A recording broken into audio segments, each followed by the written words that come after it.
Hey everyone, tonight we're diving into a topic that might hit close to home: sleep, or more specifically, how people in the medieval era used to catch their Z's. And trust me, it's stranger than you'd expect.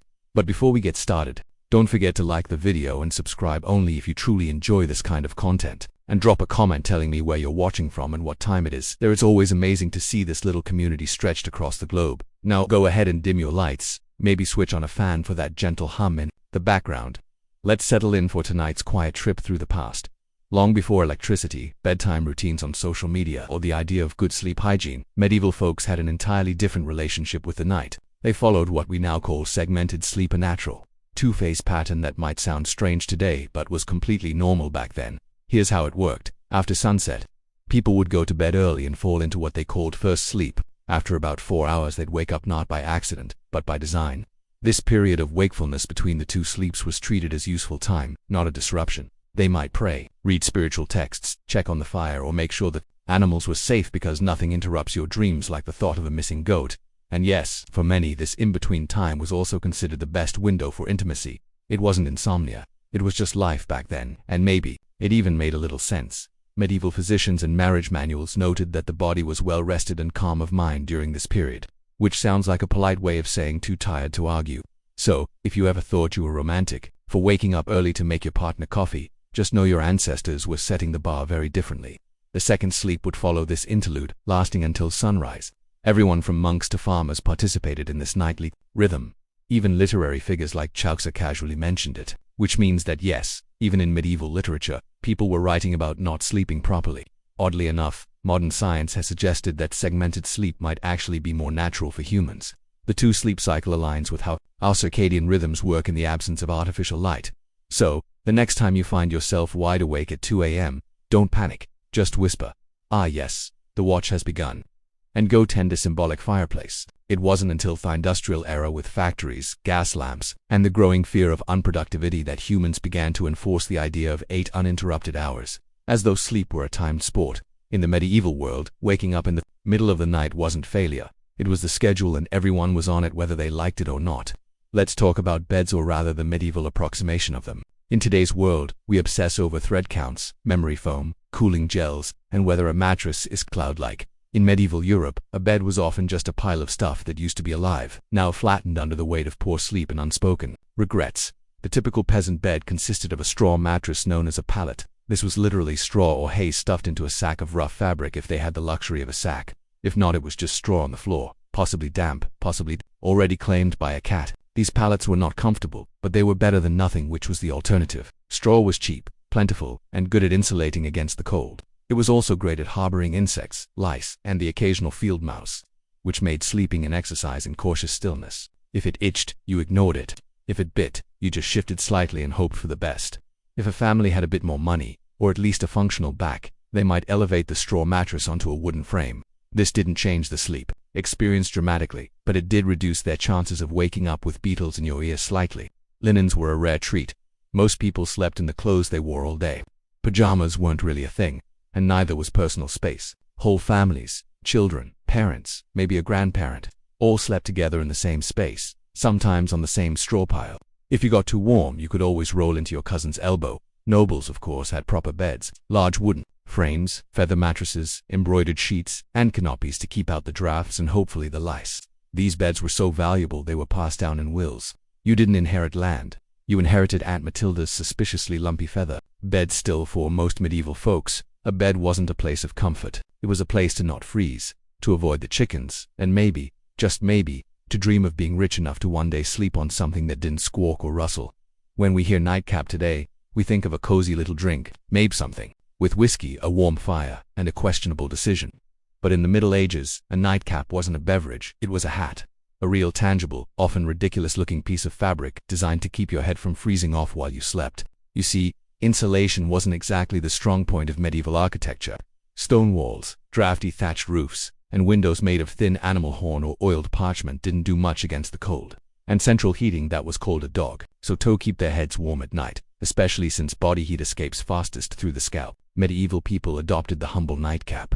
These hats came in all shapes and sizes, but the most iconic version was long and pointed, like something you'd expect on a wizard who moonlights as a chimney sweep. They were usually made from wool, linen, or whatever scrap of warmth could be spared without angering the family goat. For men, it was a practical accessory. For women, it sometimes doubled as acowife or head wrap, which also served the dual purpose of maintaining modesty and covering hair that hadn't seen soap since last Lent. But beyond warmth, nightcaps had social weight too. In some regions, married women were expected to cover their heads at all times, yes, even while asleep. And the cap itself could be embroidered or dyed to reflect a family's wealth or status, because nothing says success like going to bed with a mini flag on your skull. In more urban settings, the nightcap even became a symbol of being off duty. If you opened your door wearing one, it was a polite medieval way of saying, "I'm not dressed for conversation." And yes, this hat does mean go away, of course. Nightcaps were often paired with nightshirts, which were essentially long, loose tunics. Picture Ebenezer Scrooge, minus the haunted moral lesson. Sleepwear wasn't sexy, but it was practical, itchy, and occasionally flammable. Today, the idea of sleeping next to a stranger is generally limitato, red-eye flights, overly ambitious camping trips, or the occasional bizarre Airbnb mix-up. But in medieval Europe, this was completely normal and not at all optional. Let's say you're a traveling merchant, a pilgrim, or just someone whose mule gave up halfway to Norwich. You find an inn, a rare luxury in itself, and ask for a place to sleep. What you get is not a room or a bed or even a particularly clean floor. What you get is a spot in a bed that's already occupied. Medieval inns operated more like human bunkhouses than modern hotels. Privacy was not expected. If the bed had space, you were sharing it, usually with complete strangers who might snore, talk in their sleep, or have a suspicious number of boils. This was not considered rude. It was just efficient use of resources. Beds could host 2, 3, even 4 travelers, depending on size and social tolerance. In larger cities, you might end up in a dormitory-like hall with rows of beds and absolutely zero personal space. Snoring contests weren't judged. Elbow territory was fiercely contested. Sometimes men and women were separated, but not always. Some inns tried to assign beds by profession. Blacksmiths with blacksmiths, clergy with clergy, thieves with other thieves, allegedly. But often it was first come, first sprawled. And while this might sound like a nightmare to modern germaphobes, back then it was an upgrade from sleeping outdoors with the wolves, the rain, and the occasional peasant uprising. Worried about theft, many travelers slept with their purse tied, taut their belt, or hidden under their clothes. Others slept on top of their bundles, turning luggage into both pillow and alarm system. If someone moved your bag, it usually meant you were about to wake up poorer. The rich, of course, did not suffer this fate. Nobles traveled with entourages and camped in relative comfort, or demanded their own rooms if an innkeeper valued their roof. In the medieval world, going to bed wasn't just about pulling up a blanket and drifting off. It was a spiritual operation, a nightly gamble where the stakes were your eternal soul. People didn't just sleep, they prepared to potentially die, hence the popularity of bedtime prayers.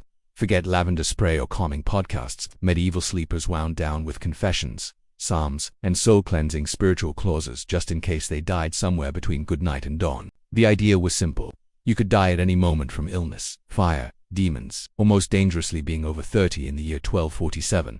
So, you'd better say your prayers, not because it was comforting, but because hell was terrifying, and you didn't want to show up uninvited, unwashed, and spiritually disheveled.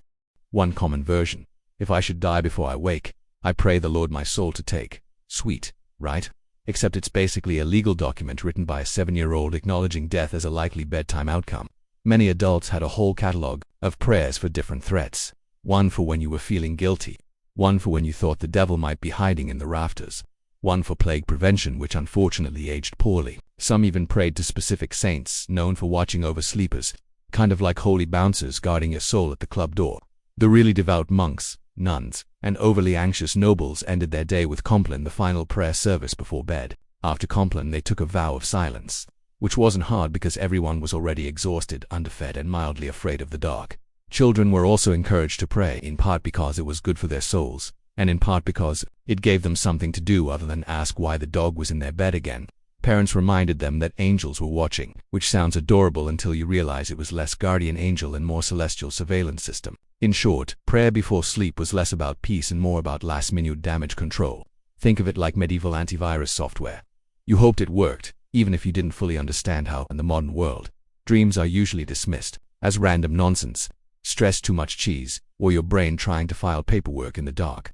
But in the medieval world, dreams were taken very seriously, as in eternal consequences serious. Dreams weren't just dreams. They were considered messages from God, saints, the devil, your guardian angel, or possibly that weird relic you kissed last Sunday. Some dreams were divine revelations, others were demonic temptations. Either way, You were supposed to pay attention and possibly write it down or confess it or fast for 3 days, just to be safe. Theologians, monks, and self-proclaimed visionaries, if spent an alarming amount of time interpreting dreams, entire texts were dedicated to decoding them. Dreamt of fire might be hell. Dreamt of water could mean purification or drowning. Dreamt of a man with a goat's head juggling fish. You'd better call a priest immediately and possibly move. Medieval people believed that what happened in dreams mattered because your soul was still active while you slept. This meant that your actions in a dream could reveal hidden sins or spiritual weaknesses. That mildly embarrassing dream about stealing a loaf of bread, that might be your subconscious confessing your guilt for real-world gluttony or just hunger. But still, better to confess it anyway, just in case.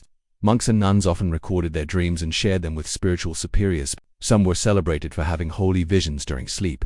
Others were quietly told to eat fewer onions before bed. Of course, dreams weren't just spiritual puzzles. They also made excellent plot devices. Medieval literature is full of dream sequences, where knights encounter angels, demons, or metaphorical creatures spouting poetry about virtue. Dreams were basically the Netflix of the medieval world, except with more allegory and fewer happy endings. The church predictably was suspicious. Not all dreams were divine, and some were believed to be planted by demons to corrupt the innocent. If you dreamt of something wholesome, it could mean your soul was under attack, or that you just slept too close to the fireplace fumes again. In modern times, some people let their pets sleep in the bed. It's a cozy, if occasionally smelly, the arrangement. In the Middle Ages, however, sharing a bed with an animal wasn't a quirky personal choice. It was a heating strategy. Let's start with the basics. Medieval homes weren't exactly built for comfort. Stone walls, no insulation, drafts so aggressive they probably had names. Central heating that was called the family pig. In peasant homes, it wasn't unusual for humans and livestock to sleep in the same room. Sometimes the same bed, and very often the same pile of straw. Chickens wandered freely, dogs curled up at your feet, pigs snorted softly beside the hearth, and if you were lucky, none of them bit you during the night. This wasn't about affection, though medieval people certainly appreciated their animals. It was about survival. Animals generated body heat. They were warm, dependable, and unlike some relatives, didn't hog the blanket. A large dog could keep your toes from freezing. A cow in the corner might raise the room temperature by a degree or two, which in January felt like a miracle. Medieval homes, especially those of the lower classes, often had just one room for everything: cooking, eating, sleeping, occasionally dying. Everyone, humans and animals alike, made do with the same space. Children might be nestled between parents, and a goat, a chicken might serve as an impromptu alarm clock. Hygiene, let's not ask to man. For wealthier families, this wasn't as common. Nobles didn't usually sleep next to livestock, though they might still have lapdogs in bed. Not for heat, but for fashion and flea redistribution. Some castles even had separate sleeping areas for favorite animals because nothing says power like a dog with its own room and title. There were drawbacks, of course. Animals can be loud, they can wander, and they are not, historically speaking, known for respecting personal space. But medieval people adapted. A hoof in the face at 3 a.m., just part of the bedtime routine. If you've ever had to share a room at a youth hostel and thought, this is a bit much, allow us to introduce the medieval monastic dormitory, a place where comfort went to die quietly under a vow of silence. Monasteries didn't believe in personal space or softness or fun really. The typical dormitory housed dozens of monks all sleeping in a single large room, usually arranged in neat rows like morally upright sardines. Beds, if you could call them that, were often wooden planks, sometimes with a straw mattress if the abbot was feeling generous, or it was a feast day. You slept fully clothed, not out of modesty, but because getting dressed in the dark at 2 a.m. for prayers was more painful than just going to bed already prepared. The monastic uniform, including robe, belt, and sandals, doubled as spiritual armor and poor insulation. If you got cold, you lay it up. If you got hot, well, no, you didn't. There were no pillows, no privacy curtains, and absolutely no silence was enforced, not suggested, under the rule of Saint Benedict. If you rolled over and groaned too loudly, you might find yourself on chamber pot duty for a week. Snoring, however, was a gray area. You couldn't control it, but if it became disruptive, the Lord might still hold you accountable, or at least your cellmates would. Lighting was minimal. One candle maybe. You didn't need to see, you just needed to lie still and not sin. That was the goal. Despite the austerity, monks believed their Spartan beds were training for the afterlife, preparation for the soul's journey by denying the flesh any excess. Sleep was not a pleasure. It was a necessity, monitored and scheduled like everything else. Some monks even slept sitting up just to avoid any hint of luxury or dreams or circulation. Compared to this, peasant straw piles and snoring pigs almost seem luxurious. At least the pig didn't judge you. Let's talk about something that would horrify most modern sleepers. Waking up voluntarily at 2 a.m. and not for a bathroom break or a doom scroll, but for prayer. loud, cold, candlelit prayer. In medieval monasteries, this was standard practice. Monks and nuns followed a rigid daily schedule based on the canonical hours, which included matins, the first service of the day. And by day, we mean the darkest part of the night, when even the owls were still deciding whether to wake up. The bell would toll, often rung by someone who drew the short straw, and the entire dormitory of robed, sleep-deprived souls would shuffle off to the chapel in silence, and yes, still in full clothing, because monks didn't do pajamas. The only layering system they believed in was spiritual. Inside the chapel, by flickering candlelight, and under the echo of stone vaults, they would chant psalms, recite scriptures, and try their best not to fall asleep on their feet, which incidentally was a real issue. There are records of monks being punished for dozing mid-prayer, usually with extra chores or more prayers. You fell asleep in matins, congratulations. You now get to lead the next one. Matins could last an hour or more. Some particularly enthusiastic orders stretched it too. Imagine trying to stay spiritually engaged while your stomach reminds you that dinner was a bowl of lentils and a moral lesson, and your body is actively shutting down. After the service, monks would either return to bed for their second sleep, or in stricter orders move straight into study or manual labor, because nothing says holy discipline like threshing wheat on 4 hours of fragmented rest. Why so early? The idea was to sacrifice comfort and dedicate the first and quietest part of the night to God, uninterrupted by the temptations of daylight, warmth, or REM cycles. It was a powerful symbol of devotion, or at least it was once you got over the numb feet, the candle smoke, and Brother Ambrose's off-key chanting. In the modern world, sleeping alone is often framed as a luxury, a sign of independence, peace, or just an ability to control the blanket. In the medieval world, though, sleeping alone was considered suspicious, impractical, or just downright unsafe. Let's start with the basics. Warmth beds, as we've established, weren't exactly toasty. Stone walls and open chimneys didn't do much to trap heat, and central heating was still several plagues away. So, people shared beds for body heat, not out of intimacy, but out of basic thermal desperation. Children slept with siblings, parents, and sometimes the neighbor's kid if they were visiting. It was like a sleepover, but nobody asked if you wanted to be there. But beyond warmth, there was a spiritual reason for sleeping in groups. Many people believed the night was when the devil worked overtime. Alone in the dark, your soul might be vulnerable to temptation or worse, possession. Having others nearby created a kind of moral buffer zone. If something went wrong, at least someone would witness it or catch the demon first. For children, being alone at night was practically unthinkable, not just for comfort, but because ghosts, fairies, and wandering spirits were all part of the nightly landscape. Tales warned against solitary sleep as a gateway to mischief and spiritual peril. And unlike today's bedtime stories, these tales didn't end in hugs. They ended in disappearances. Even married couples often shared their beds with children, servants, or random guests. Privacy was not a concept so much as a modern myth. In fact, the idea of two people sleeping alone in a giant bed was so foreign that it would have been considered either wasteful or deeply, deeply suspicious. In religious contexts, even monks often slept communally, and if someone was assigned to sleep alone, it was often for disciplinary reasons.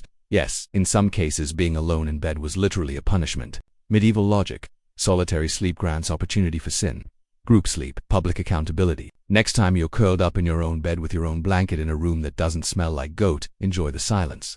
In medieval times, you'd probably have 2 kids, a sheepdog, and a cousin in there with you, all of them snoring. If you've ever accidentally fallen asleep sitting up in a lecture, a carriage, or a dentist's waiting room, you probably woke up with a crick in your neck and a deep sense of regret. But in the Middle Ages, sleeping upright wasn't an accident.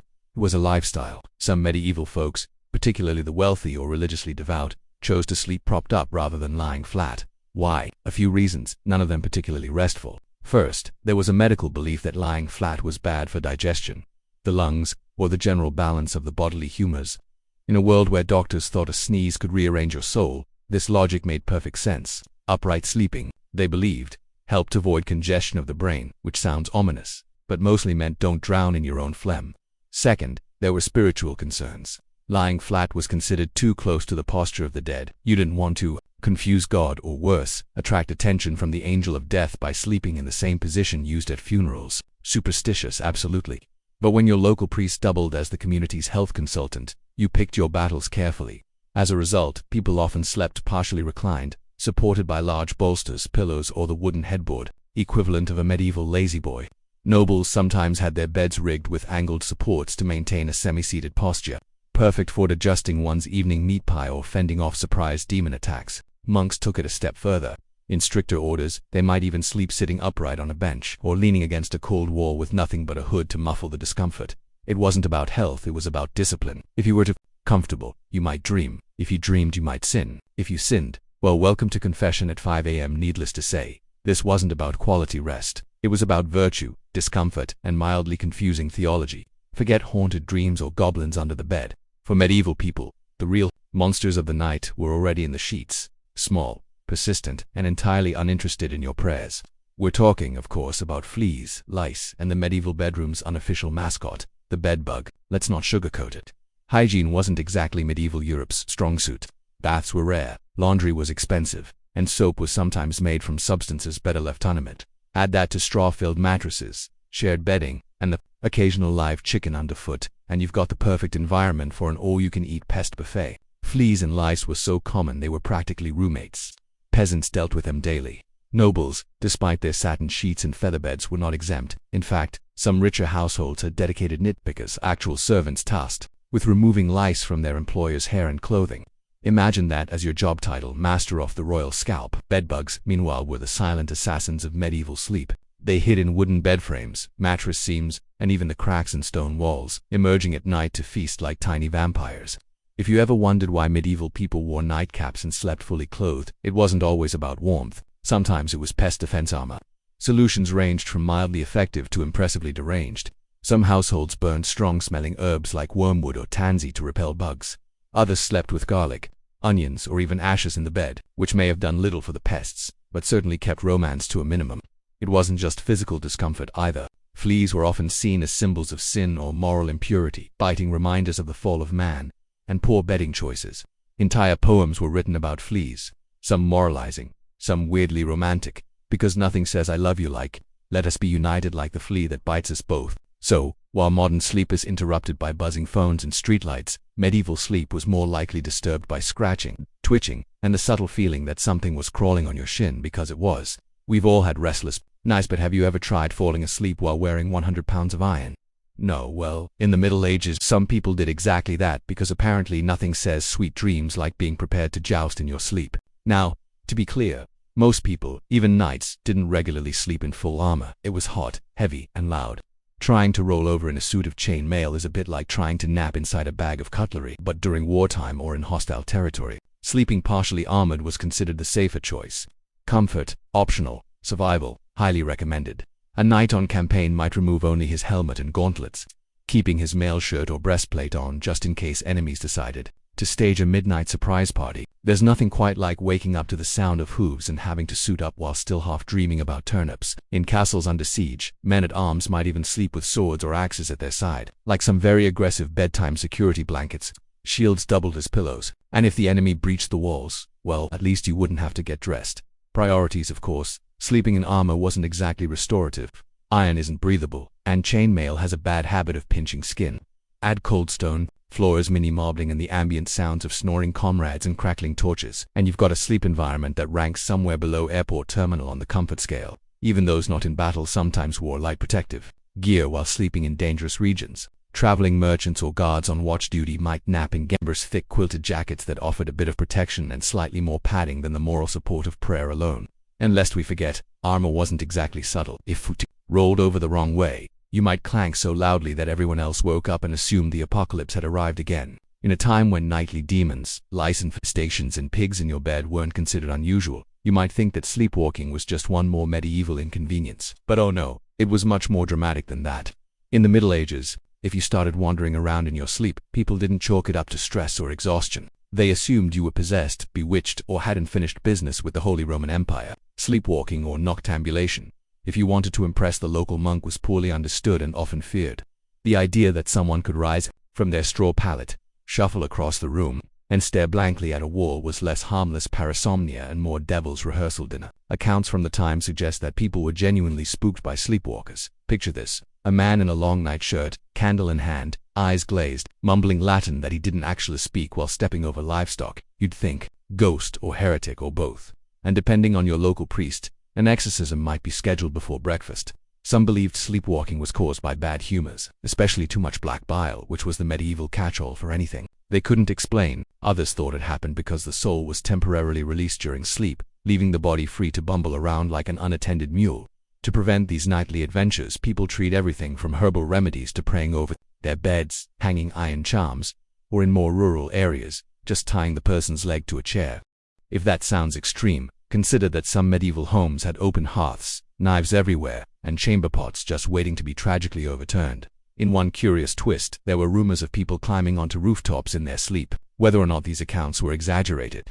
The fear of leaping dreamers led to barred windows and occasional theological debates about whether a person could sin while unconscious. Thankfully, most sleepwalkers just paced, muttered, or attempted to open imaginary doors. But if someone sleepwalked into a church, locals might treat it as a divine sign or call for a cleansing ritual just to cover all spiritual bases. If medieval life taught people anything, it was how to sleep through chaos. Church bells, thunderstorms, screaming livestock, the occasional siege. For the sleep-deprived denizens of the Middle Ages, these were just ambient noises, the medieval version of white noise. Let's start with the bells. Church bells marked every sacred moment of the day: sunrise, prayer times, meals, and of course, the ungodly hour of matins at 2 or 3 a.m. If you lived anywhere near a monastery, your dreams were probably soundtracked by regular tolling. At some point, the brain just accepted it. Bells became the lullaby of an overscheduled soul, and it wasn't just bells. Storms were frequent and terrifying. With no weather apps or triple-glazed windows, you experienced silvery clap of thunder like the world might end. Roofs leaked, windows rattled, and chimneys howled like banshees. Still, people slept, they had to. Work didn't stop for insomnia, neither did plowing, praying, or running from Vikings. Speaking of which, invasions and apocalyptic events weren't always a deal-breaker for bedtime either. In the 14th century, people continued to sleep somehow through famine, war, and even the Black Death. When death carts rolled by in the morning, it was considered more of a grim wake-up call than a cause for panic. And if you didn't wake up well, some believed that was a mercy. There are even records of people sleeping through earthquakes, bonfires, and angry mobs. Sleep deprivation was common, and bodies adjusted. If you worked from sun up to sundown, ate barely enough to survive, and spent your day dodging mud, taxes, and spiritual damnation, you were going to fall asleep hard. And then there were those who used sleep as a kind of escape hatch. Faced with illness, grief, or fear of the world literally ending, which was forecast roughly every century, some people just curled up under a cloak, mumbled a prayer, and took a nap. There's a strange kind of wisdom in that. In the winter of 1692, the village of Salem, Massachusetts, was cloaked in more than just snow. It was cloaked in tension, suspicion, and a quiet kind of fear that seeped into the timber-framed homes and frozen fields. The people of Salem were Puritans, strict, devout, and deeply superstitious. They believed they were building a holy community. In the wilderness, a city on a hill watched by God and stalked by Satan. Life was already hard. The village had recently split from Salem town over politics and religion. Crops had failed. Smallpox had ravaged nearby communities. Wars with native tribes had left many traumatized. There was friction between neighbors, inheritance disputes, and a deep resentment toward outsiders or anyone who didn't quite fit in. Add to this the long, dark, bitter New England winter, and something was bound to break. That break came in the home of Reverend Samuel Parris, the village's minister. His 9-year-old daughter Betty and 11-year-old niece Abigail Williams began to behave strangely. They screamed uncontrollably. They threw things. They contorted their bodies in unnatural ways. At times they fell silent for hours, eyes wide with terror. Neighbors whispered that they were cursed. The girls claimed they were being pinched and bitten by invisible forces. Reverend Parris, unsure of what to do, called in a local doctor, William Griggs. After failing to find any physical cause, Griggs delivered the diagnosis that would plunge the village into chaos. Witchcraft. That single word set fire to the fears already simmering in Salem. In a place where witches were believed to be real, dangerous servants of the devil, the idea was not far-fetched. And now, if the devil could worm his way into the minister's own household, what did that mean for the rest of the community? The girls, prodded by both adults and peers, began naming names. First, they accused women on the margins, social misfits and outcasts. But soon the accusations would reach the respectable, the wealthy, even the pious. Salem was a small village, but what was about to happen would echo far beyond its borders. What began as whispers in the dark would soon become cries from the gallows, and a legacy of paranoia that still haunts America's history books. Once the idea of witchcraft took root in Salem, it spread like ivy, quiet at first, then strangling everything it touched. The afflicted girls, Betty Parris, Abigail Williams, and soon others like Ann Putnam Jr. and Mercy Lewis seemed to grow bolder with each passing day. They convulsed in court, screamed during prayers, and claimed they could see dark spirits hovering over certain villages. It wasn't just childhood imagination. It was theatrical, public, and most disturbingly believed. The first to be accused were those with the least protection, women who already lived on the edges of society. Sarah Good, a homeless beggar, was known for muttering to herself when turned away from doorsteps. People claimed her mumbling was a She smoked a pipe, she snapped at children. She fit the mold of a witch because she didn't fit the mold of a Puritan woman. Sarah Osborne hadn't attended church in over a year and had scandalized the community by marrying her indentured servant after her first husband died, a woman who defied convention, clearly suspect. Tituba, the enslaved woman in Reverend Parris's household, was the most exotic of all. Originating from Barbados, her storytelling, accent, and folklore frightened the villagers. Under pressure, possibly even physical beatings, Tituba confessed to witchcraft. But instead of clearing the air, her confession blew it wide open. She told a story of a tall man in black, a figure associated with the devil, who asked her to sign a book. She said she saw strange animals, yellow birds, red cats, and even spectral dogs. But most damning of all, she claimed there were other witches in Salem. That was all Thecourt needed to hear. Once Tituba opened the door, others rushed through it. New names were added weekly. Neighbors turned on neighbors. Old grudges were disguised as righteous accusations. Property disputes turned into spectral assaults.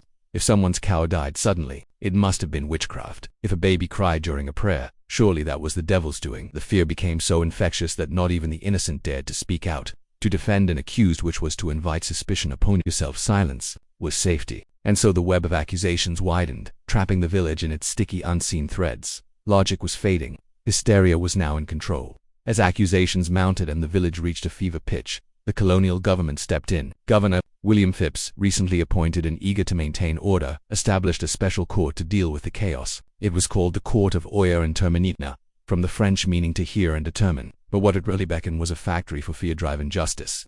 The court convened in Salem town in June of 1692, and it was no ordinary tribunal. Its rules were warped by panic.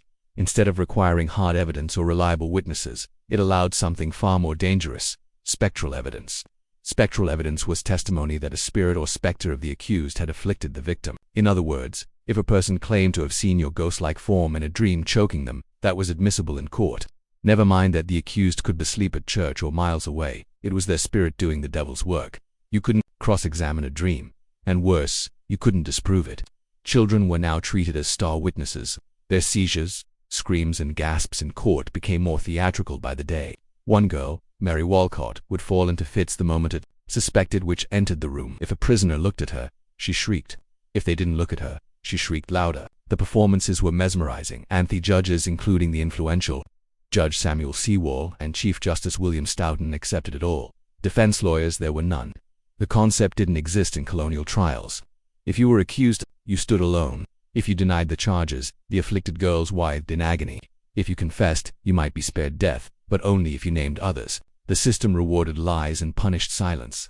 Worse still, the trials became public spectacles. People traveled from nearby towns to witness them. The accused were paraded into court in shackles, often bewildered, often poor, and almost always powerless. And yet, not everyone believed. Some townsfolk whispered that the girls were faking. Others questioned why only certain types of people were being accused, but few spoke openly. Questioning the court meant questioning the will of God. In Salem, reason had stepped aside, and the law had become a mirror reflecting fear, not justice. On June 10, 1692, the gallows in Salem claimed its first victim, Bridget Bishop. She was not Newtoss Candle. Her reputation made her an easy target. She wore bright red clothing, ran a tavern, and had been accused of witchcraft years earlier.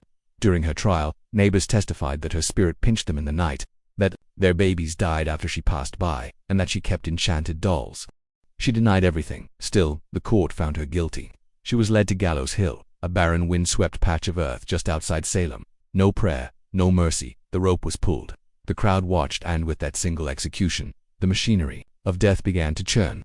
The hangings that followed came quickly. On July 19th, 5 more women were executed: Sarah Good, Susanna Martin, Rebecca Nurse, Elizabeth Howe, and Sarah Wilds. Some had good standing in the church. Rebecca Nurse in particular was a shocking case.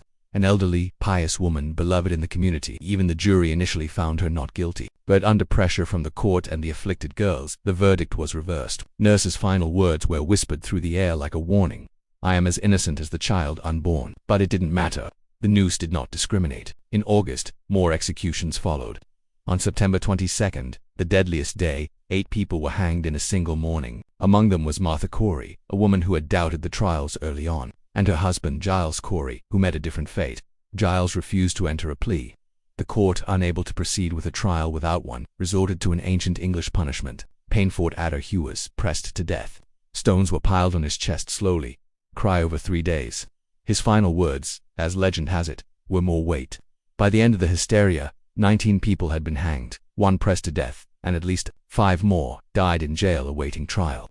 Dozens confessed falsely to save their lives. Over 200 people were accused. The gallows cast long shadows over Salem, not just on the hill, but in every heart.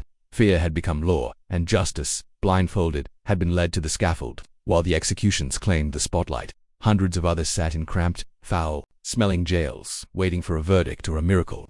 Salem's small jail couldn't contain them all.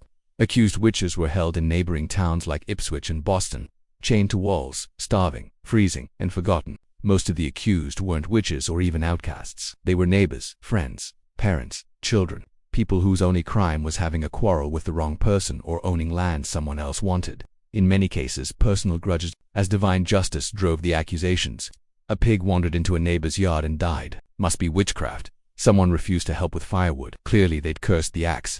Mary East, sister of the executed Rebecca Nurse, was one such case. She was a respected mother of 7 known for her piety. Initially released by the court, she was rearrested days later after new fits from the afflicted girls. Her second arrest sealed her fate. In a final petition to the judges, Mary begged them not for her own life, but that they put a stop to these proceedings before more innocent blood is shed. She was hanged soon after. Another notable case was Dorothy Good, the 4-year-old daughter of Sarah Good, after her mother's arrest. Dorothy was interrogated and under pressure confessed to being a witch. Her answers, gibberish and fear, were taken as truth. She was imprisoned for 8 months in chains. When finally released, she was mentally broken, never recovering from the trauma. Pregnant women were not. Elizabeth Proctor, whose husband John Proctor would later hang, was found guilty and sentenced to die. But because she was pregnant, her execution was delayed. It likely saved her life. She gave birth in jail and was eventually released after the trials ended. Accusations snowballed. Some accused confessed in desperation to avoid death, then named others to shift suspicion away from themselves. Entire families were pulled into the spiral. Fathers, wives, daughters. No one was beyond reach. Meanwhile, the jails swelled beyond capacity. Food was scarce. Disease spread. Some died awaiting trial, lost in the legal limbo of paranoia, and still new names were added each week. In Salem, it no longer mattered who you were, only who was willing to say your name. By the fall of 1692, the spell of hysteria began to crack, not because the court came to its senses, but because reality forced its way back in. The turning point came when accusations grew too bold. People who had once supported theatricals found themselves suddenly on the wrong side of them. Reverend George Burroughs, a former Salem minister, was arrested and charged with being the ringleader of the witches. He was well-educated, well-spoken, and had previously clashed with influential families in the village. That was enough. But on the day of his execution, Burroughs did something shocking. He stood on the gallows and flawlessly recited the Lord's Prayer, something witches were believed incapable of doing. The crowd fell silent. Some wept. Even hardened observers were shaken, but the execution went on. That moment planted a seed of doubt. Then came the accusation of Mary Phipps, the wife of Governor William Phipps. Suddenly the hysteria had reached the top of the colony's social ladder. Phipps, already unnerved by growing criticism and chaos, finally took action.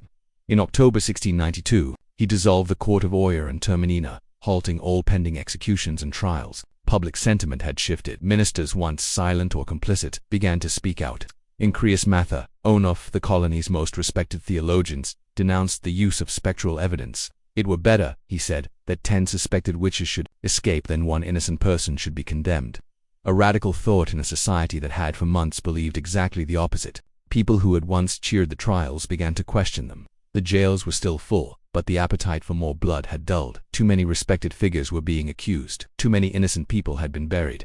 The villagers had begun to see that this wasn't divine justice, it was madness. Confessions dried up. Some accusers backtracked. Others disappeared from public view. And those who had previously shouted the loudest now lowered their eyes. The fear hadn't disappeared, but it had exhausted itself. The public wanted stability. The officials wanted to save face. And Salem, bruised and ashamed, was finally ready to wake from its nightmare. The storm was breaking, but the damage, it had already been done. By late 1692, the judicial system that had fueled the hysteria began to collapse under the weight of its own absurdity. With the Court of Oyer and Terminina disbanded in October, a new, more cautious court, the Superior Court of Judicature, was formed in early 1693. This time things were different. Spectral evidence was no longer allowed and the judges were noticeably more skeptical of the accusers' wild claims. The result, the convictions slowed dramatically.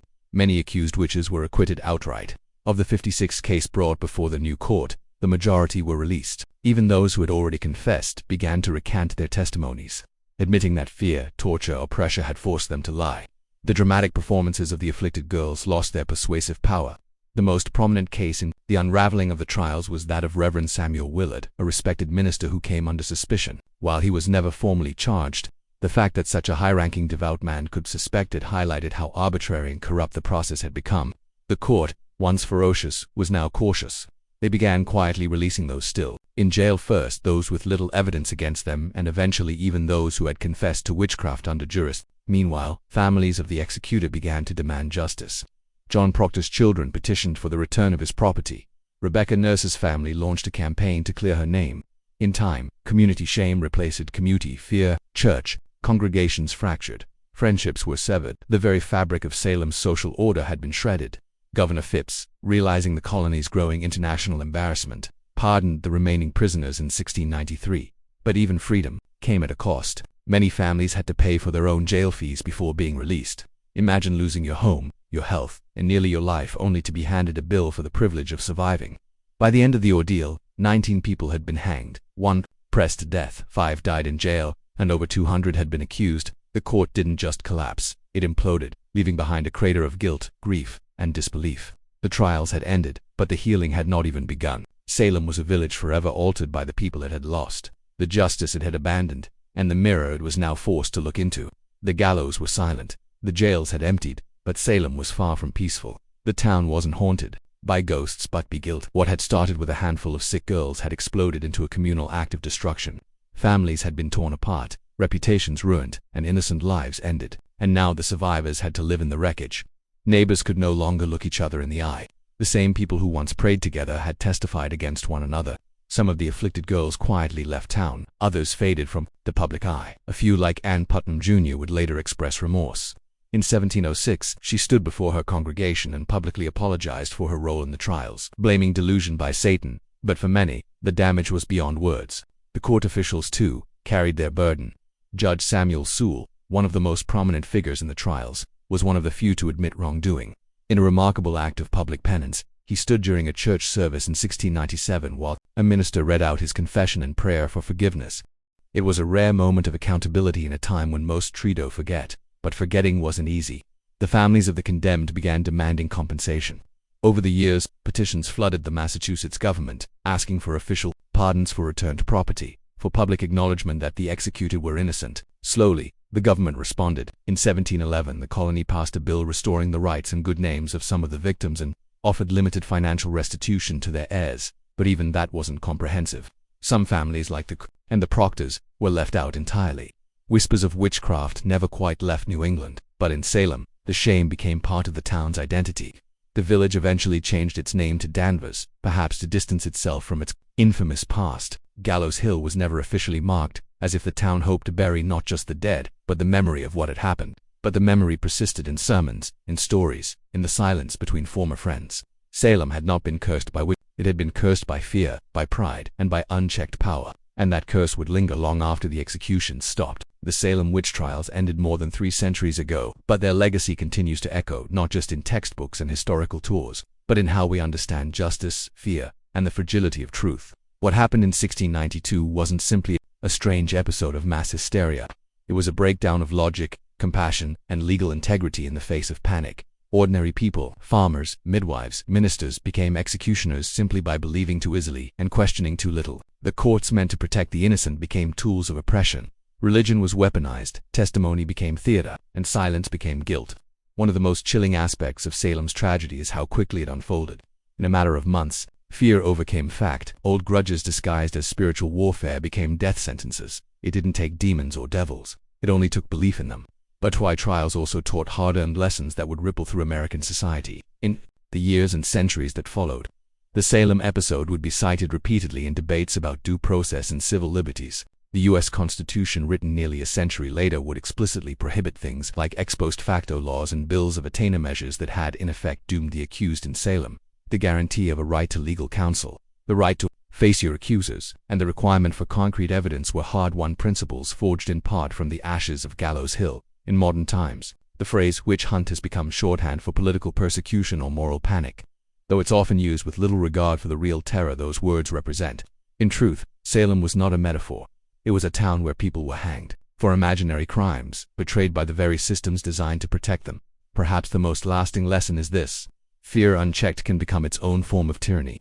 And when fear is legitimized by power, by courts, by churches, by governments, it becomes almost unstoppable. The Salem witch trials are a cautionary tale, not just of one village's descent into madness, but of how easily reason can fall when fear is given authority.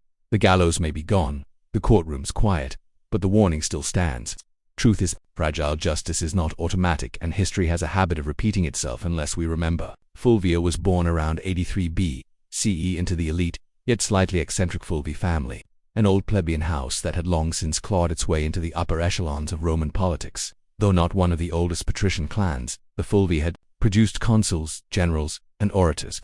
Their bloodline carried both ambition and a taste for disruption. Fulvia's father, Marcus Fulvius Bambalio, was known more for his bumbling speech than his political legacy. His nickname, Bambalio, literally referred to his stammer, but Fulvia, she was no stammer. She was born to command. From a young age, Fulvia would have been surrounded by the sharp-edged world of Roman power. Senators and generals debated policy in her home. Elections and treachery were daily news. She would have seen how politics wasn't just played in the forum, but in marriages, funerals, rumors, and backroom deals. Women in elite Roman households were expected to be quiet partners, refined, educated, and obedient. Fulvia would break all of those expectations. She was wealthy, highly educated, and connected, and she knew it. While her early life remained to see in the historical record, her later actions suggest a young woman who was observant, politically literate, and utterly unafraid. This wasn't someone who faded into the background. She had a strong personality, a sharp political mind, and a will to act even in the male-dominated space of Roman governance. This was also a period of unprecedented instability. The Republic was unraveling.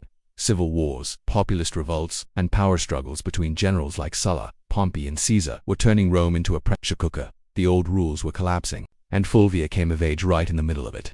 Rather than recoil from chaos, Fulvia would learn to use it. Her early life didn't produce the kind of modest matron Rome idealized. It produced a woman who saw politics not as a man's world to be feared, but as a battlefield to be mastered. She would go on to marry 3 powerful men, each one a radical player in Roman history. But Fulvia wouldn't just marry power. She would command armies, lead revolts, and become the first Roman woman to appear on coinage, not as a goddess, but as herself. Rome wasn't ready for Fulvia, but she was ready for Rome. Fulvia's first marriage was to Publius Claius Pulcher, and it was anything but conventional. Claius was no ordinary Roman noble. He was a populist agitator, a political arsonist with a flair for chaos, scandal, and street-level power. To many of the Roman elite, he was dangerous. To the masses, he was a hero. And to Fulvia, he was a strategic opportunity. Their marriage, sometime in the early 50s BCE, united Fulvia with a man who had turned the Roman Republic into his personal stage. Claius was infamous for his theatrical defiance of tradition. He had once disguised himself as a woman to infiltrate a sacred female-only religious ceremony in Caesar's home. Scandalous behavior that only seemed to raise his popularity. He later renounced his patrician status to run for the tribunate of the plebs, an office that gave him veto power over the Senate. Claius understood Rome's street politics better than most, and Fulvia, far from being a passive consort, was right there beside him. She wasn't a silent partner. Roman sources suggest that Fulvia actively participated in her husband's political world. She engaged with his supporters, was visible during his campaigns, and managed their household as a hub for clique politics. Together, they represented a new kind of Roman power couple, bold, populist, and unapologetically aggressive. But the alliance came at a cost. In 52 BCE, Claius was murdered on Thyinway by the bodyguards of his political rival, Titus Annas Milo. His death sent shockwaves through Rome, but Fulvia was not about to mourn quietly. She staged a political funeral that historians still talk about today. She paraded Claius's mutilated body through the Roman Forum, bloodied wounds exposed for maximum effect. The public was horrified and enraged. Riots erupted. The Senate House was burned to the ground. Fulvia had turned personal grief into public uprising. This was her first major political act, and it worked. Her ability to manipulate public emotion, use spectacle as strategy, and wield her husband's legacy as a weapon made her a new kind of player in Roman politics. Claius was gone, but Fulvia had stepped out of the shadow, and Rome would never see her the same way again. Fulvia didn't linger in mourning. In Rome, political capital had a short shelf life, and she understood that better than anyone. Shortly after the violent death of Claius Pulcher, she entered into a second marriage, this time to Gaius Scribonia, Curio, a rising political star and one of Julius Caesar's most passionate supporters.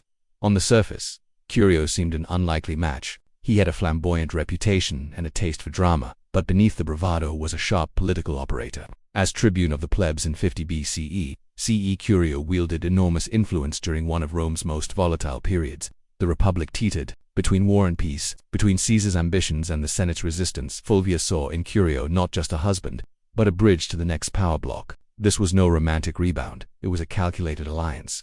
With Caius gone, Fulvia needed a new political anchor, someone who could carry forward the populist legacy her first husband had built, and someone who had Caesar's backing. Curio fit both bills. Through him, Fulvia remained tightly embedded in the shifting power dynamics of Rome. She didn't just marry into the movement, she helped shape it. Fulvia ensured Caius supporters stayed active, rebranding their cause under Curio's leadership, and keeping the urban masses politically engaged. But the Roman world was collapsing fast. Tensions between Caesar and Pompey exploded into civil war. Curio threw himself into the fight, taking Caesar's side. Fulvia, as always, remained politically involved.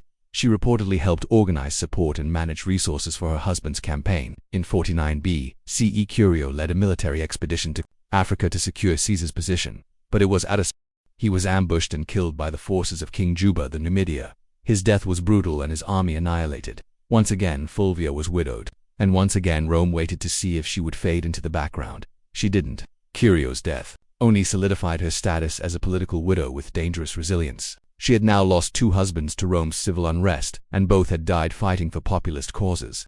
But Fulvia was far from finished. Her most audacious partnership and her most dramatic chapter was still to come. Fulvia's third and most famous marriage was to Mark Antony, the ambitious general and loyal ally of Julius Caesar. Their union, forged sometime around 47 BCE, wasn't merely a romantic attachment, it was a merger of power.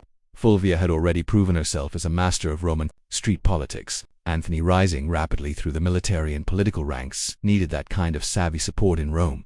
Together they formed one of the most political Lipitan couples of the late Republic. By the time of their marriage, Fulvia was no stranger to blood and betrayal. She had buried two husbands and outmaneuvered countless enemies. Antony was no stranger to scandal either. He drank, he gambled, and his personal life was notoriously chaotic. But with Fulvia, he had found someone who could do more than entertain him. She could defend his interests, hold his alliances together, and rally supporters when he was away on campaign. And Antony, despite his brooch exterior, understood her value. He allowed Fulvia to exercise authority that no Roman woman had publicly wielded before. She opened his correspondence. She issued orders in his absence. She sat in on meetings and influenced appointments. Roman sources, mostly hostile, depicted her as overbearing and power-hungry. But what disturbed them most wasn't her ambition. It was that she acted like a Roman man in a world that had no language for such a woman. After Caesar's assassination in 44 BCE, the Republic was plunged into chaos once more. Antony rushed to secure his position as Caesar's political heir, but it was Fulvia who held Rome itself. While Antony formed the second triumvirate with Octavian and Lepidus, Fulvia acted as his representative in the capital, managing patronage networks, coordinating with street gangs, and ensuring supporters remained mobilized. She even helped arrange Antony's official reconciliation with Octavian by marrying her daughter Claire to him, an alliance that would later implode in public. Fulvia appeared not just as Antony's wife, but as his proxy. Roman coins were minted, bearing both Antony's image and her name, an unprecedented acknowledgement of her status. She wasn't hidden in the shadows of power, she stood in its full glare. But power in Rome was always borrowed, and Fulvia was about to test the limits of how far a woman could go before Rome snapped back. While Mark Antony pursued military campaigns and political deals across the Roman world, it was Fulvia who controlled the streets of Rome. She wasn't just his wife, she was his regent in all but name. In a period where violence, bribery, and raw influence kept order, Fulvia proved she could play the game as well as, if not better than any man in the Senate. Rome, in the aftermath of Caesar's assassination, was a battlefield without swords. Power had become a moving target. Fulvia understood this, and she anchored Antony's authority in the capital by becoming his political substitute. She directed allies, dealt with the urban plebs, negotiated with factions, and most daringly waged war with words and silver.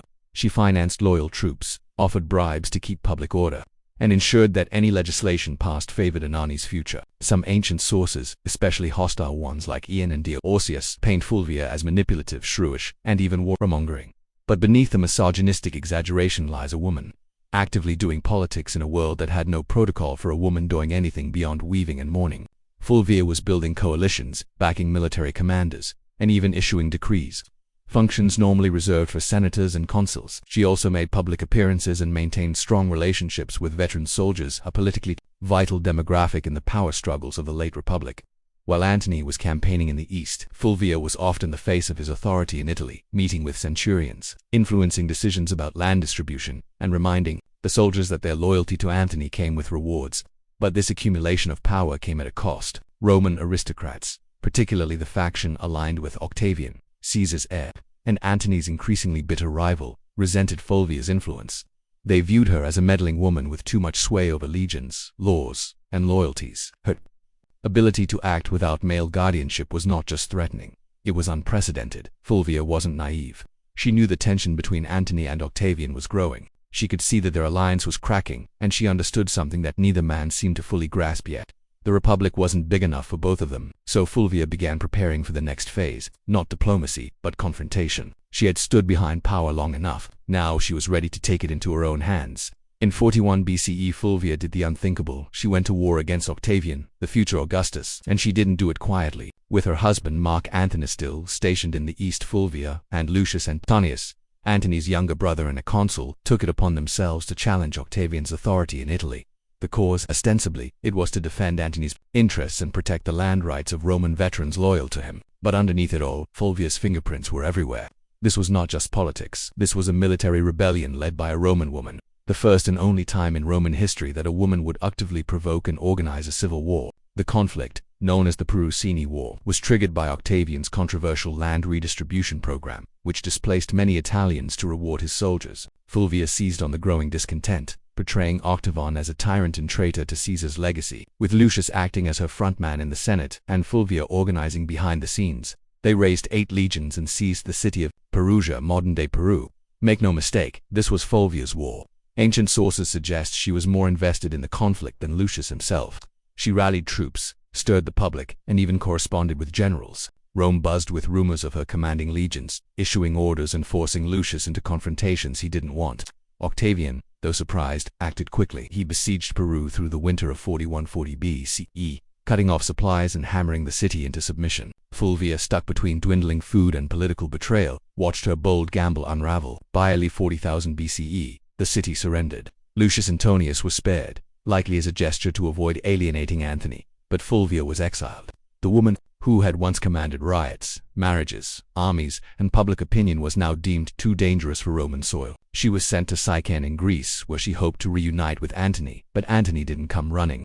The once powerful alliance between husband and wife had eroded in the fog of war and distance. Fulvia had acted in his name, but perhaps with blessing she had dared to do what no Roman woman had before, wage a civil war, and now the Republic had made her pay the price.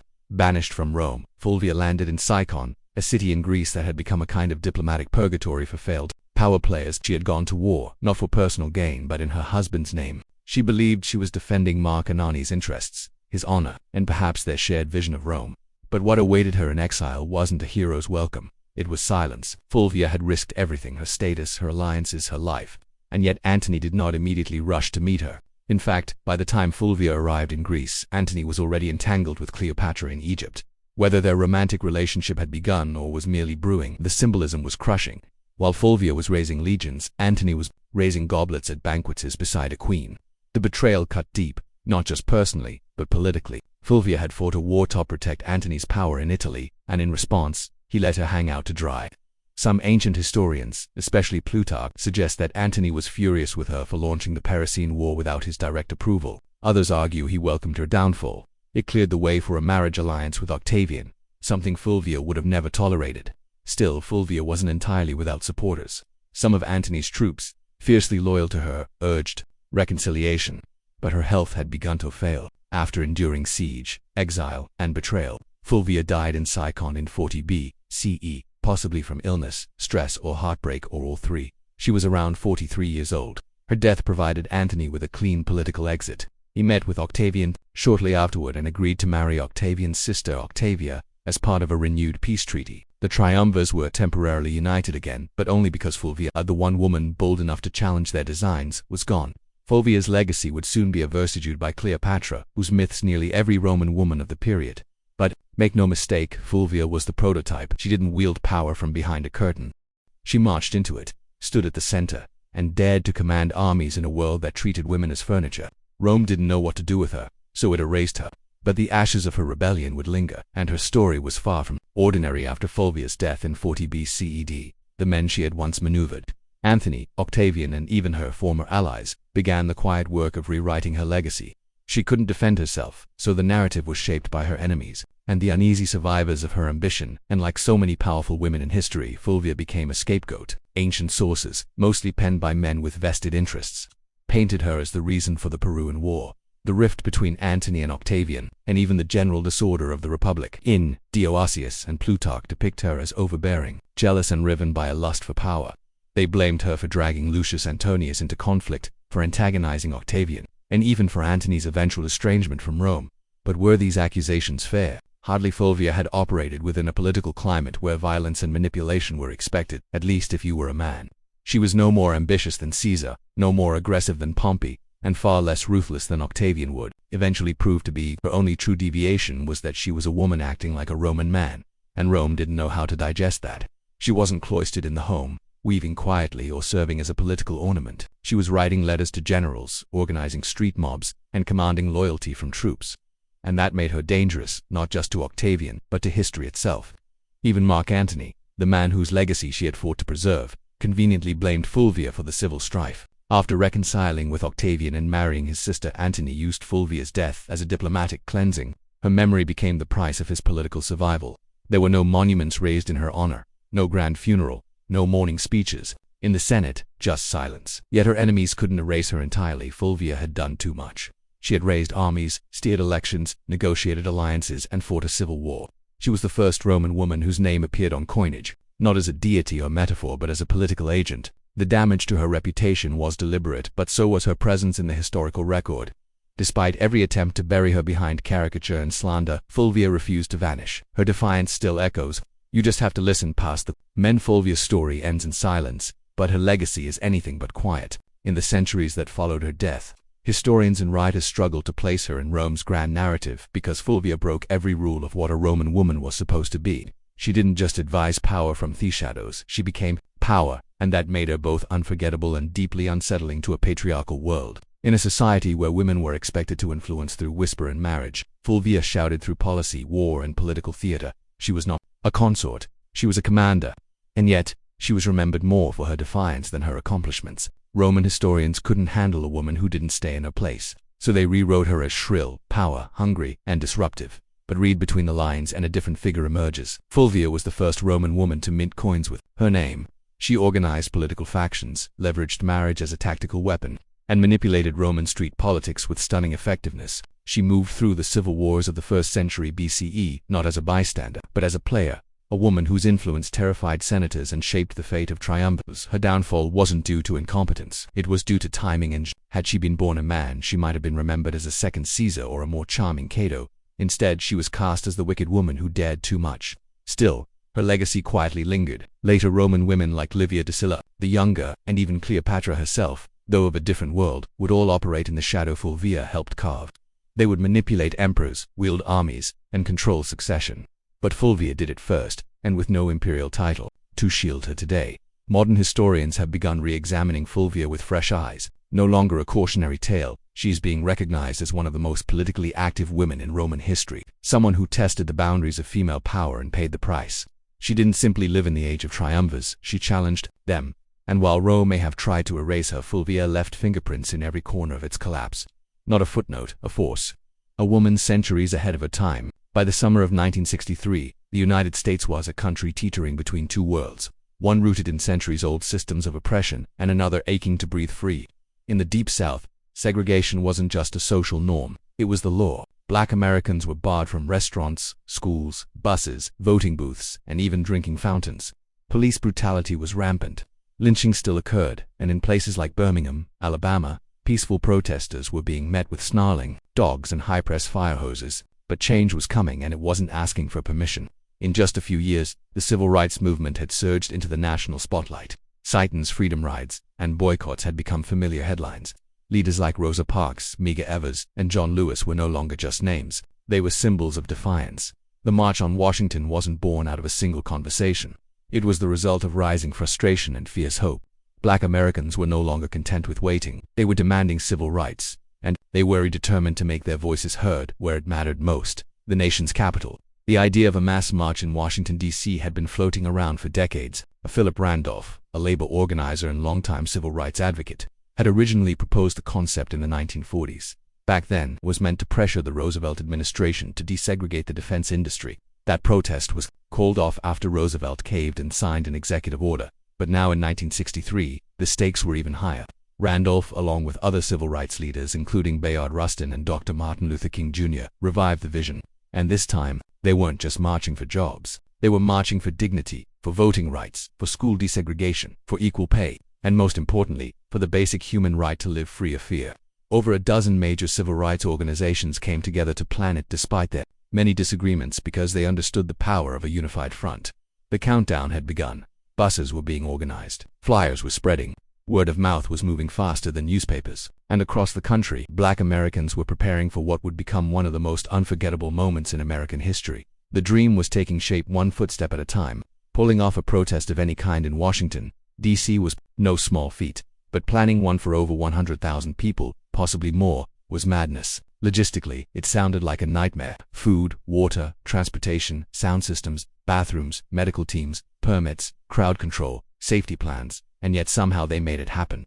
At the center of this controlled chaos stood Bayard Rustin, a man who, despite being openly gay and often kept behind the scenes for political reasons, was a master strategist. Rustin had once studied nonviolence directly under Mahatma Gandhi's followers in India. He had marched, been jailed, beaten, and surveilled by the FBI, but nothing fazed him. He saw the March on Washington as a chance to show the world what disciplined nonviolent protests could achieve when coordinated with military precision.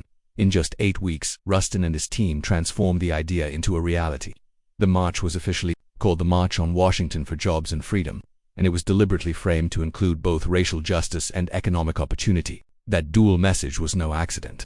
While Dr. King would later become the spiritual symbol of the day, it was Randolph and Rustin who made sure the demands were just as much about to implement minimum wage and workers' rights as they were about civil rights. Meanwhile, tensions simmered beneath the surface. President John F. Kennedy and his administration were nervous, deeply nervous. They feared riots, backlash, or worse, bloodshed. Civil rights leaders assured them the protest would be peaceful. Still, the National Guard was on standby. Hospitals in D.C. were put on alert, and liquor sales were banned for the day. Federal workers were even told they could stay home. And then, their waste question of unity. The Big Six civil rights organizations, NAARCP, CPS, SNCHA, SCHA, National Urban League, and Randolph's Brotherhood of Sleeping Car Porters often clashed over tactics. Some wanted more radical action, others more diplomacy. SNCC's young firebrands were growing impatient with King's nonviolent approach, but they all agreed on this. The time for silence had passed. Rustin's plan read like a military operation. Every bus and train was tracked. Every speaker was timed to the minute. Every route had marshals trained in crowd control. They weren't just planning a march. They were orchestrating a moment that would shake the conscience of a nation. August 28, 1963, a sweltering Wednesday in Washington, D.C. The sun was already hot by 9 a.m. and the humidity clung to the skin like a second shirt. But it didn't stop them. From every corner of the country, they came: black, white, young, old, students, clergy, factory workers, and celebrities. Some wore their Sunday best, others clutched protest signs. They came by bus, train, carpool, and even foot. Over 250,000 people in total, converging on the National Mall like a rising tide of hope. And yet, there was no chaos. Despite the government's fear of riots and unrest, the scene was astonishingly calm. Volunteers directed foot traffic. The Red Cross handed out water. Groups sang freedom songs, held hands, and cheered as new marchers arrived. You could hear gospel choirs near the reflecting pool and chants of jabs and freedom echoing off the marble columns of the Lincoln Memorial. Celebrities joined in too. Harry Belafonte, Sidney Poitier, Paul Newman, Marlon Brando, Joan Baez, Bob Dylan, but no one was there for autographs. They were there to witness history and lend their voices to a cause bigger than any one person. The crowd was orderly but energized. There was no pushing, no looting, no violence. Instead, there was a shared understanding that this wasn't just a protest, it was a sacred moment. For many Black Americans, just standing on the mall felt like a quiet act of revolution. To be seen, to be counted, to say we are here in front of the same Lincoln Memorial where the great emancipator sat in stone. It was a full-circle moment, generations in the making. At exactly noon, the official program began. Leaders took the stage one by one, each representing different organizations, ideologies, and regions, but united in message. Speakers demanded equal pay, desegregated schools, a living wage, and an end to police brutality. Mahalia Jackson sang. Marian Anderson, who had once been banned from singing at Constitution Hall because of her race, now sang for thousands beneath the open sky. As the hours passed, the tension grew, not from unrest, but from anticipation. The man everyone was waiting for had not yet spoken, and when he did, the world would stop, listen, and remember. The march wasn't just making history, it was becoming legend minute by minute. By mid-afternoon, the crowd had grown quiet, not because they were tired, but because they knew what was coming. Standing in the shade of the Lincoln Memorial, Dr. Martin Luther King Jr. approached the podium. He wore a dark suit, a neatly tied tie, and an expression of deep calm that barely concealed the fire building inside him. He carried prepared remarks, typed and written collaboratively with his advisors the night before. But what the world would remember wasn't what had been typed, it was what came from his heart. He began with measured intensity, outlining the grim realities of segregation, police violence, and broken promises. 100 years later, he said, referring to the Emancipation Proclamation, the Negro is still not free. His voice rose and fell like a sermon. He used repetition, rhythm, and silence, not as fillers but as instruments. The crowd listened in rapt attention, some nodding, some wiping away tears, others holding signs that simply read now. But it was what happened next that changed the tone of the entire event, and arguably the trajectory of the civil rights movement itself. Standing just behind King was gospel legend Mahalia Jackson, who had sung earlier that day. She suddenly cried out, "Tell them about the dream, Martin. Tell them about the dream." And King did. He set aside his notes, gripped the podium, and launched into a passage he'd delivered before, but never like this. "I have a dream," he said, and the crowd leaned in. "I have a dream that one day this nation will rise up and live out the true meaning of its creed." Each phrase rang louder, clearer, more resolute. "I have a dream that one day the sons of former slaves and the sons of former slave owners will be able to sit down together at the table of brotherhood. I have a dream that my 4 little children will one day live in a nation where they will not be judged by the color of their skin but by the content of their character." It wasn't a speech anymore. It was a vision, a prayer, a lightning bolt through history. By the time King closed with the words, free at last, thank God Almighty. We are free at last," the crowd erupted, applause, tears, shouts of joy. They knew they had just witnessed something more than oratory. They had heard prophecy. The power of the March on Washington wasn't just in the speeches or the music, it was in the people. The sheer scale of humanity gathered that day was overwhelming. They came from Mississippi, Michigan, Alabama, New York, California, and everywhere in between. Some were seasoned activists who had marched a dozen times before. Others had never left their hometowns until now. They packed lunches, rode buses, for over 20 hours, and slept in their church clothes just to be there. Many were ordinary people, maids, teachers, steel workers, postal clerks, who saw themselves not as political figures, but as witnesses. They didn't just want change, they were the change. There were also children in the crowd, young black girls with ribbons in their hair, boys with hand-drawn signs. Parents hoisted toddlers onto their shoulders so they could see the Lincoln Memorial in the distance and hear the speaker voice carried over loudspeakers. To them, this wasn't just an event. It was the beginning of a new world. Some faces stood out. There was a young John Lewis, just 23 years old, representing the Student Nonviolent Coordinating Committee, SNCC. His original speech had been so fiery, so uncompromising that senior leaders asked him to tone it down minutes before he went. On stage, he agreed, but just barely. His call for radical change still shook the crowd. And then there was Daisy Betts, the only woman to speak that day, not on her own behalf but reading a prepared statement on behalf of other civil rights women. That organizers had faced criticism for sidelining female voices.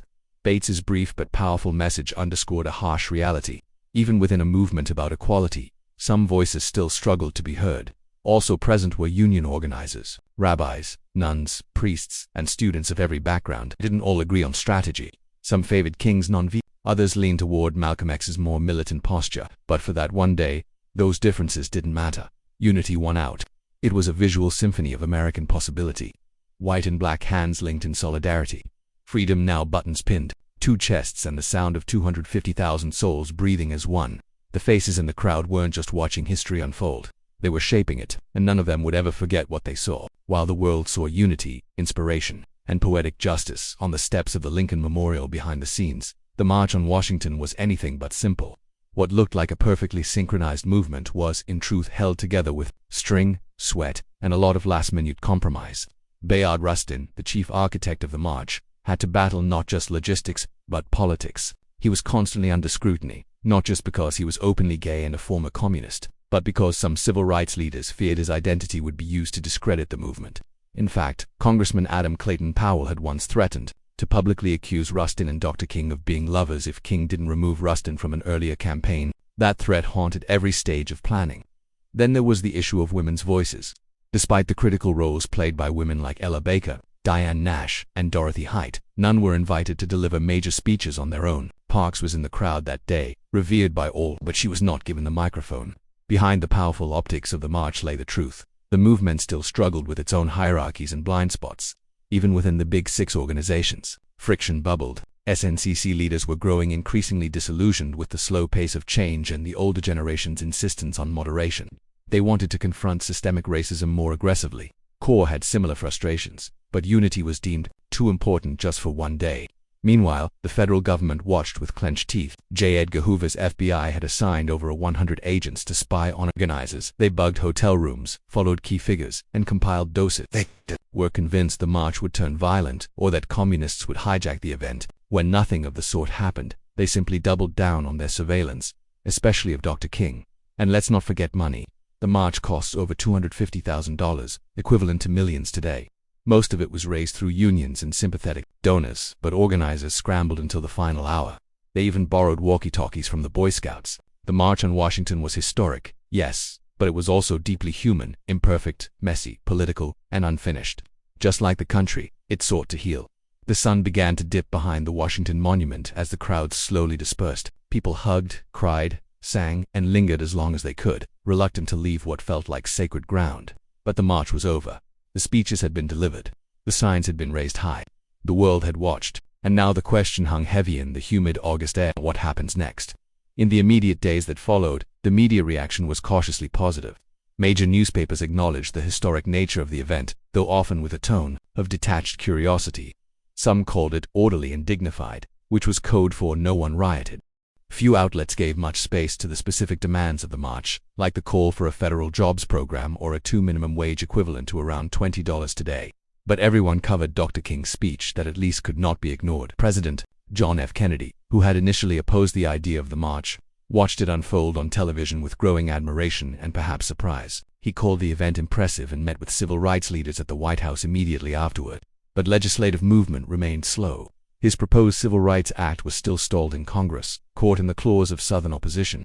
Some activists were disappointed. They had hoped the march would result in immediate action. Instead, it was back to the grind, organizing, marching, resisting, and mourning those who paid the price for justice. Just weeks later, that reality hit hard. On September 15, 1963, 4 black girls were killed in the 16th Street Baptist Church bombing in Birmingham. The dream had been voiced, yes, but the nightmare wasn't over. Still, something had changed.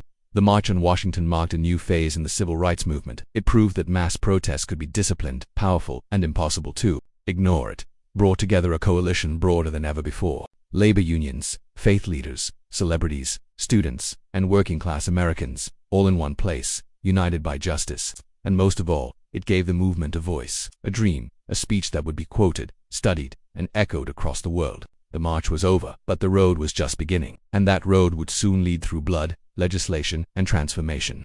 The March on Washington didn't just rattle the conscience of America, it reshaped its moral landscape. What had begun as an audacious act of protest became a cornerstone of the civil rights movement's legacy, permanently altering how Americans understood justice, democracy, and the power of collective action.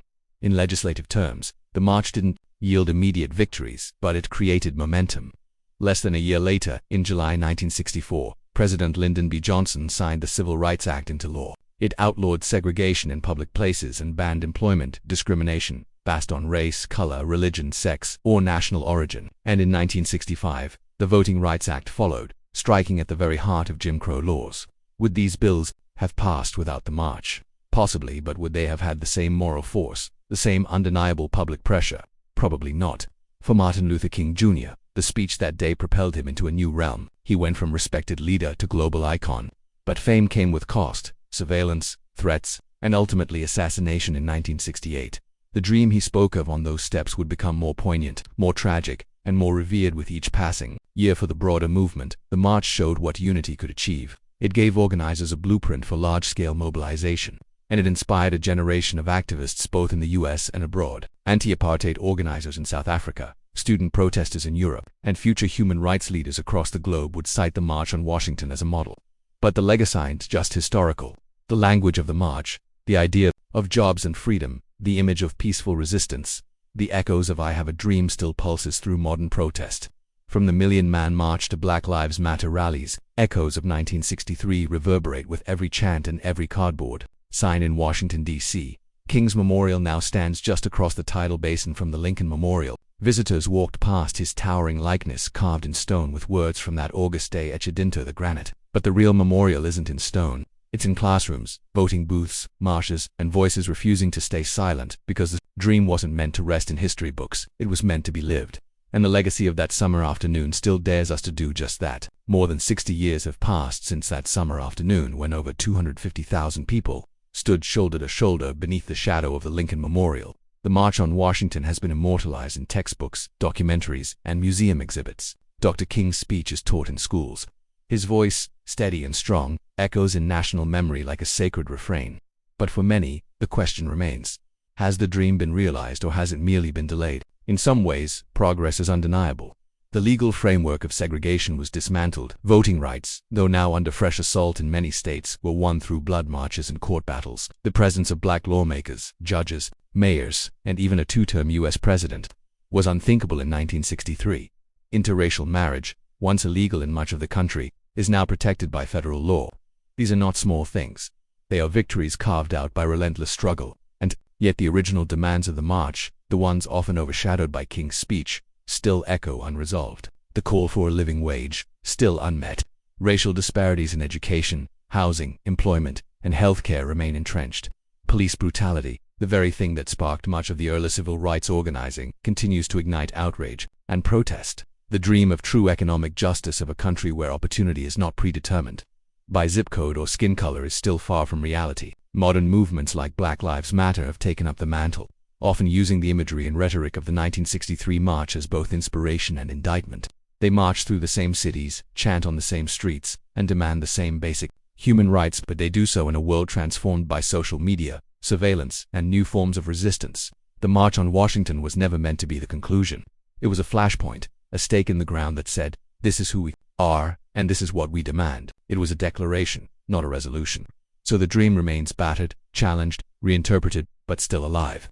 Whether it is deferred, distorted, or one day fulfilled depends not on the past but on us, on the choices we make, the injustices we confront, and the courage we summon to march again and again until the dream becomes a shared lived reality.